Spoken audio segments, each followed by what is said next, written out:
শীতে আপনাদের কেমন অবস্থা সম্পর্কে একটু জানান। শীতের অবস্থা হচ্ছে আমাদের এই আপনার দক্ষিণ পশ্চিম অঞ্চলে যে মানে চারদিকে যে ঠান্ডা, ভীষণ ঠান্ডা, যে আমরা সকালবেলা গাড়িগুলো চালাতে পারছি না, তারপর হচ্ছে ঘর থেকে বেরোতে পারছি না, এত ঠান্ডা পড়তেছে। তারপরও জীবিকা অর্জনের কারণে মনে করুন যে আমরা এই যেভাবে পারছি সেভাবে বেরিয়ে আসছি। তো প্রচুর শীতের কারণে বের হওয়া যাচ্ছে না, কাজকাম করা যাচ্ছে না। আর যত বেলা বাড়ছে তত যেন যেন ঠান্ডা বাড়তেছে, বেশি বাড়তেছে। তো এই সব মিলিয়ে আমরা খুব সমস্যায় আছি শীতের মধ্যে, এই আর কি।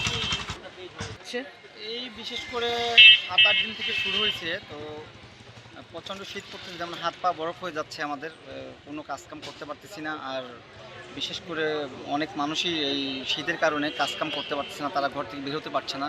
রাস্তাঘাটও খুব ফাঁকা, তো এর মধ্যে কোনো রকম ভাড়াও কম হচ্ছে। তো যাই হোক, আমরা এর মধ্যে দিন দিন যত যাচ্ছে তত আরও ঠান্ডা বাড়তেছে। তো এই ঠান্ডার মধ্যে আমাদের পথ চলতে হয়। তো যাই হোক, আর কী করবো এখন, আর তো কিছু করার নেই। ঠান্ডা বাড়লে এই তো সেফটি থাকতে হবে, আর ছাড়া কিছু করার নেই। আপনাদের ভাড়ার কেমন অবস্থা? ভাড়া অবস্থা কম, এই বছর পড়ছে ভাড়া নাই রোডে, কোনো ইনকাম ঠান্ডায় ভাড়া পড়তে হচ্ছে না, আমাকে ইনকামের লাইন নেই। ঠান্ডার লেগে ইনকাম সোর্স কম, ভাড়া গাড়ি চলাই, ভাড়াও হচ্ছে না।